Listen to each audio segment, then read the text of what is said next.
And I know this is simplistic, but I think it is the only way we can imagine newspaper companies going forward today in any kind of value for shareholders or any kind of sustainability for some of the assets they have.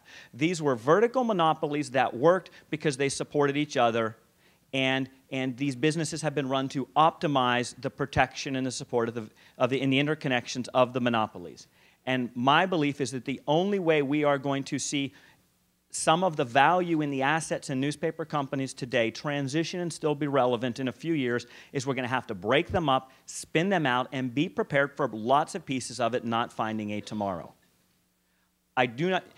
if we look at local news and editing, the point that almost virtually every CEO and major publisher of a newspaper I talk to says the same thing, and Jeff mentioned it, which is, well, when's online going to pay for my newsroom? And the answer is, it won't. Stop tethering it to that and let that organization focus on developing news and information in its marketplace for whatever markets or whatever purpose or whatever distribution is possible. Push it outside. 2, distribution, manufacturing and distribution. The cost around this is extraordinary and going up. At the same time, newspaper advertising revenue and circulation is going down. And yeah, I know we're seeing some circulation revenue coming up now because some people are turning up or cranking the pricing up and are starting to ignore ABC. But you know, most likely, the amount of money that you're going to be able to take out of the market is pretty fixed that you're going to get people to pay for that print product.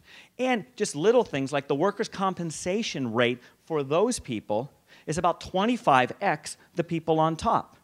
And by having that rating, it actually raises the rates across the whole company. So this is the time. This piece can be effectively outsourced in most newspapers today. And if it can't stand alone, then that tells you something about the value of print products. But actually, if you look at the Valpak and all of the NSA and inserts and a lot of the other things in the United States market, there's actually quite a bit of business in printing and distribution. And this is something that newspapers are going to have to come to grips with, because this cost alone will sink what's good in a newsroom. Ad sales and direct marketing. The people that sell ads today in newspapers, and even the very best newspapers and the most progressive in the United States today, still take orders. They are order takers. And I know there's some people that actually hustle outside and come up with creative solutions, but there's a limited amount of creative solutions or marketing solutions you can deliver into a market. However, in most cases, the newspaper company in the United States has by far the largest advertising marketing organization, human organization on the ground, and the best and most well-known brand and the most relationships. That doesn't mean you can keep shoving, old, outdated product at prices that is unreasonable and unfair down that pipeline, but it does mean that you can try to put these people out, or those that can evolve, and try to build essentially local advertising agencies. Because in the United States, we have large national ad agencies, we have some small and regional ad agencies with limited clients, but you tend not to have, particularly at the media management or media buying side, actually a group of people that you as a marketer can go to and place advertising or get qualified leads in any kind of simple and efficient way with help, unless, of course, you go to google.com. And so I think there's a real opportunity for newspapers to untether their sales and marketing organization and put them out on their own and see if they're going to survive and thrive or not. Printing, it goes with distribution. It either could be in distribution or outside of distribution. But there is no question that the biggest problem in the newspaper companies today, in addition to the cost of distribution, is when you have declining revenues and declining margins, it's really hard to deal with a fixed cost structure like printing that isn't just fixed, it is going up because of the cost of energy, the cost of ink, the cost of paper, the cost of personnel, the cost of all of the healthcare costs that are associated with that. And the tough thing about this is you can't take 10% of a printing press out.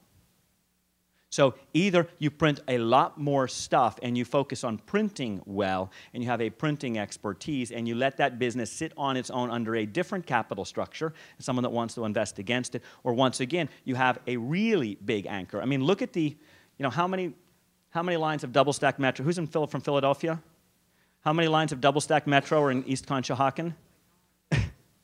And what capacity do they run at today?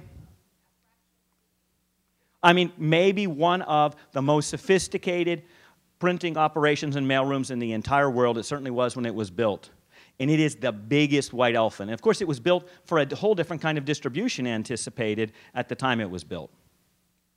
And digital.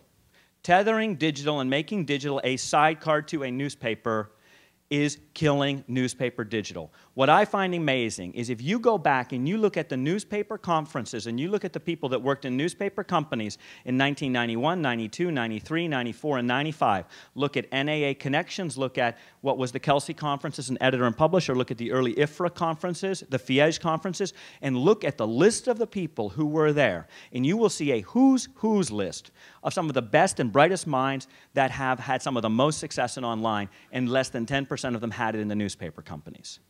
Because those companies couldn't understand it. Those companies basically built little speedboats next to their big cruise ships, and as soon as the cruise ships started sinking, they all started jumping into speedboats and killing them for what they were good for.